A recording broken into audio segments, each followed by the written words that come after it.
इस वीडियो का उद्देश्य पितृसत्ता को समझना है, जो समाज में जेंडर आधारित भूमिकाओं और भेदभाव का आधार है।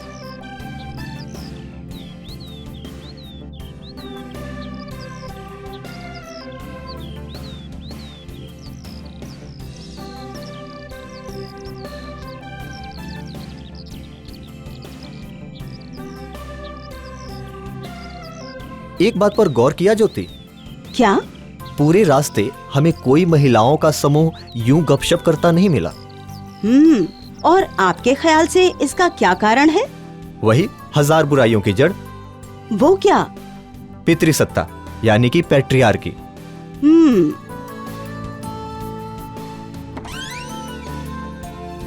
सुगंधा, सिमी, देखो विजय ने आज एक कमाल का ऑब्जर्वेशन किया है। हमें भी बताइए। ऐसा क्या है विजय?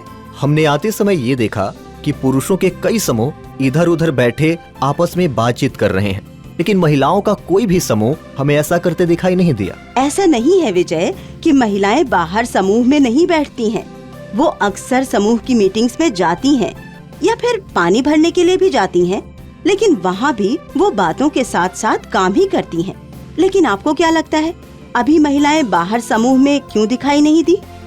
मुझे लगता है कि ऐसा इसलिए है क्योंकि उनमें से ज्यादातर महिलाएं घर या बच्चों की देखभाल में व्यस्त होंगी और उनके पास इतना पर्याप्त खाली समय नहीं होगा।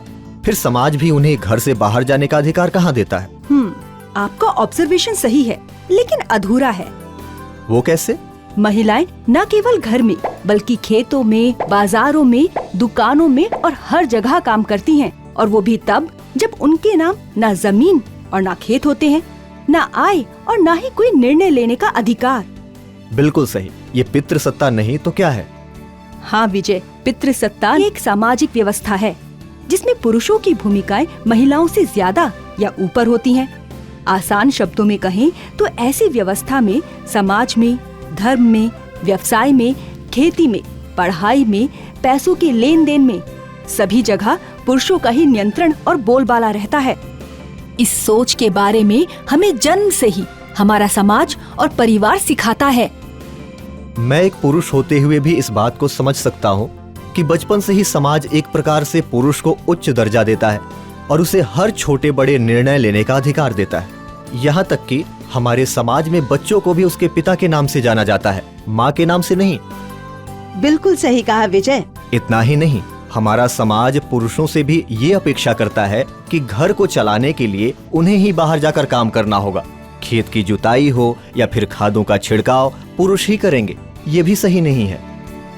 लगता है आज विजय ने पितृसत्ता के खिलाफ मोर्चा खोल ही लिया है। ये मेरे लिए हमेशा ही एक अजीब विषय था।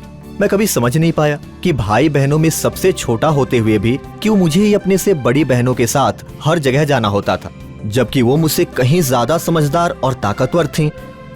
यही तो समाजीकरण हमें सिखलाता है। महिला किसान कृषि से जुड़े सभी काम करती हैं, लेकिन फिर भी उन्हें किसान नहीं माना जाता और न ही खेती से जुड़ा कोई निर्णय ले पाती हैं। इतना ही नहीं, कृषि के तकनीकी उपकरणों और सेवाओं तक भी उनकी पहुंच काफी कम होती है। अधिकांश समय इन सभी मुश्किलों की जड़ हमारे समाज में पुरुषों की सत्ता ही होती है, जो महिलाओं को कोई भी निर्णय लेने से रोकती है, क्योंकि उन्हें ये डर होता है कि कहीं ये पावर उनके हाथ से न चली जाए। बिल्कुल सही। यहाँ तक कि महिलाओं को अपने परिवार को चलाने और बढ़ाने के लिए भी पुरुषों के निर्णय पर निर्भर होना पड़ता है। इतना ही क्यों, महिलाएं क्या पहनेंगी, क्या नहीं पहनेंगी, कहाँ जाएंगी, कहाँ नहीं जाएंगी, किससे बात करेंगी और किससे नहीं, ये सारा निर्णय भी पुरुष ही देना चाहते हैं। खेती में भी हमारी कहाँ चलती है। पैसों से जुड़े ये सारे बड़े निर्णय अभी भी पुरुष ही लेते हैं। सबसे बड़ी सोचने वाली बात ये है कि पुरुष के बराबर मेहनत करने वाली महिला किसान का भूमि पर अधिकार भी नहीं होता, मतलब कि जमीन का मालिकाना हक उसका नहीं होता। साथ ही उनके पास अपनी कमाई का उपयोग करने का कोई हक नहीं होता है। हम सब मिलकर इसे ठीक करेंगे। विजय के जोश को देखकर तो लगता है कि अगर समाज के सभी लोग, सारे युवा इसकी तरह सोचने लगे तो समाज की इस सोच को बदलते देर नहीं लगेगी।